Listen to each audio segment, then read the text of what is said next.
until someone experiences something in their life that defies rational analysis. Paranormal phenomena. They are unlikely to understand my experience or similar ones. Unfortunately, a vast number of people work to keep humanity in a low vibration, like sheeple, asleep through idiotic media entertainment. Hi y'all. This topic concerns the so-called electronic voice phenomenon. I should point out that we, couplee, both haven't drank alcohol at all for years. We don't take drugs, we are into straight edge, yoga, prayers, meditation, and we don't take any mind-altering substances, neither any psychotropic medications, etc. This means when this happened, we were sober. So, accusations like hallucinations, what are you taking, are out of the question. Grinning, squinting face, this story is true. I wrote it quickly, as I remember, right on the page, not in a word processor. Mike had a strange experience while summoning spirits, while still in high school on a field trip, where there were at least 10 people in the room. The plate moved. I didn't participate in such seances. However, I did read the monthly magazine Unknown World with similar topics, like famous international bi-monthly Nexus New Times, UFOs, paranormal phenomena, changes on Earth, natural healing. Because I always felt there is much more out there, despite our upbringing in culture. So-called Western culture favors rational, materialistic thinking. Scientists want to play bleep, so they mostly deny his existence. According to them, and to people who think rationally, reality is only what is visible, tangible, and knowable through the five senses. There is no soul, and consciousness dies with the death of the body, and supposedly, as a civilization, we are alone in a dark, sad cosmos, a grim vision, isn't it? The fact that religions, especially those of the ancient East, convey something completely different is a problem for them. But, for example, the growing number of people who have experienced near-death experiences speak of a different reality. Clearly, for scientists and skeptics, these are hallucinations resulting from cerebral hypoxia and so on, until someone experiences something in their life that defies rational analysis. Paranormal phenomena. They are unlikely to understand my experience or similar ones. Unfortunately, a vast number of people work to keep humanity in a low vibration, like sheeple, asleep through idiotic media entertainment, sports, politics, sensationalism for the proles, fear-mongering about wars, global pandemics, distracting the mindless masses from important matters in various ways, etc. to control us, obscure this hidden reality, ridicule spirituality as old-fashioned, and promote materialism, sustainable development, and artificial intelligence.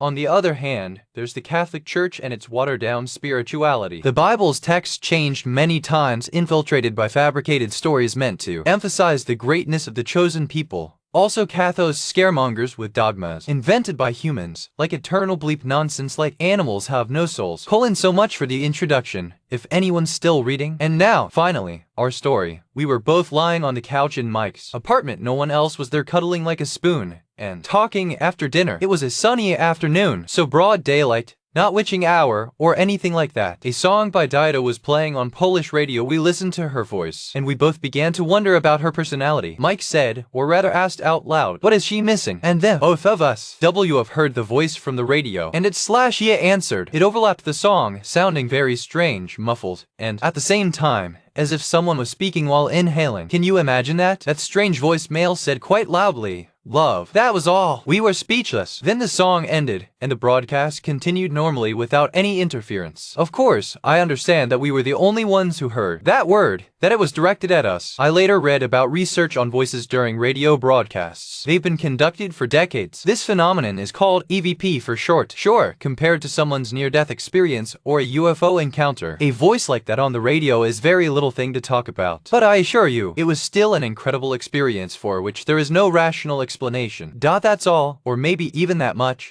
B.